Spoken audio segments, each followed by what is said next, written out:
ماحول اللہ اور اللہ کے رسول دیکھنا چاہتے ہیں. اس وقت ہم بھی ابھی تک خاموش ہے.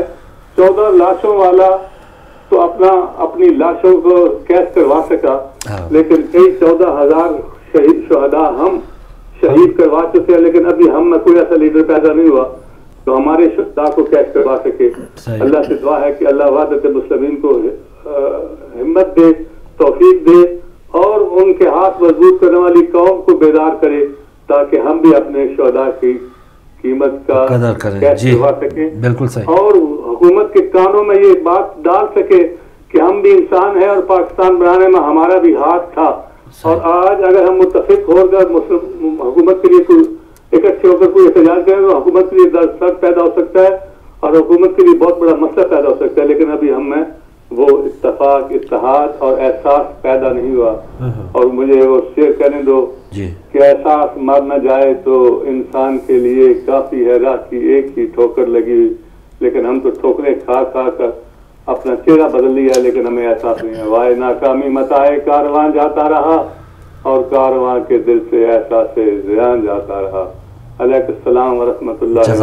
جزاک اللہ مولانا صاحب, بڑی مہربانی. ملک یعقوب صاحب آپ ہمارے ساتھ تھے اور جو آپ نے سارا سبب کر دیا, جو حالات ہیں اس وقت ہمارے چل رہے, جو جس انداز سے پاکستان کو نقصان پہنچاتا رہا اور جس انداز سے ہم نے اس کی بہتری کے لیے کچھ نہ کچھ کرنا ہے تو یہ ہم نے خود کرنا ہے. غلطی کو غلطی نہیں کہیں گے تو پھر ظاہر ہے اس سے ہم اور بدترین حالت میں جائیں گے.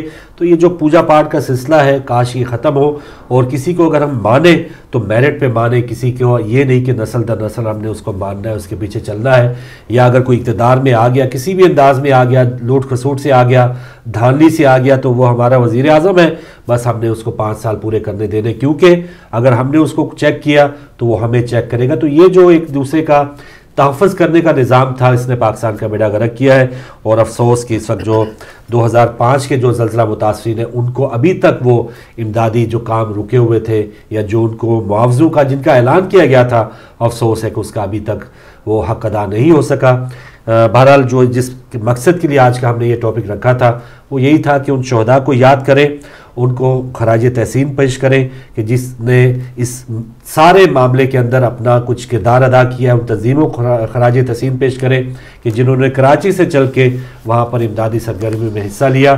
اور ان لوگوں کا ہم ایک بار پھر ذکر کر رہے ہیں تو اس کا مطلب یہ نہیں کہ وہ آفات وہ وہیں پہ آنی تھی, یا وہ لوگ جو مر گئے ہیں اس کے بعد کوئی اور بندہ جو ہے اس پر موت آنا نہیں ہے. ہر بندہ, ہر مسلمان کا ایمان ہے کہ موت برحق ہے اور آنی ہے. تو پھر اس کی ہم تیاری جب نہیں کرتے تو یہ سارا کا سارا ہمارا اپنا ہی نقصان ہوگا. تو کوشش یہی ہونی چاہیے کہ اپنی موت کو یاد رکھیں.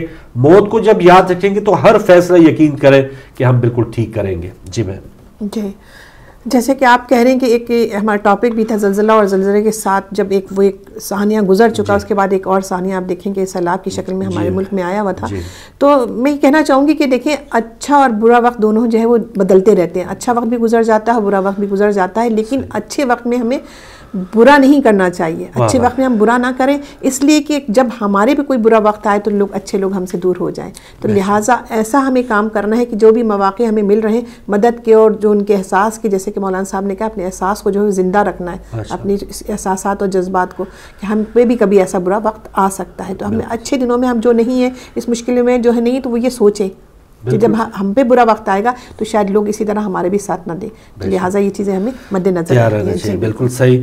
تو ناظرین آخر میں ہمارے محبان مہدی کے جو ممبرز ہیں 42 اس وقت ہوئے ہیں, تو ان سے گزارش ہے کہ جو فی الحال انہوں نے اپنا ٹیلی فون نمبر یا اپنا ایڈریس نہیں چھوڑا تو پلیز آپ ہمارے ایڈمن نمبر پہ رابطہ کر کے اپنا ایڈریس دے دیں تاکہ ہم آپ کو جو آنے والی سالگرہ ہے یا کوئی بھی ایسا پیغام ہم آپ کو ریٹرن بھیجنا چاہیں تو وہ آپ کو مل جائے. تو میں نمبر بولتا ہوں, جو محبان مہدی کیمپین میں آئے ہیں ان لوگوں سے گزارش کی اس نمبر پہ فون کر کے اپنا ایڈریس لکھوا دیں. نمبر ہے 0161 300 9510. پھر دوہراؤں گا 0161 300 9510 پر محبان مہدی کے تمام جو ممبرز ہیں ان سے گزارش کہ آپ اپنا نمبر لکھوا دیں. تو صبح ہدایت میں انشاءاللہ ملاقات ہوگی. اب کل اجازت دیجیے. اللہ حافظ. اللہ حافظ.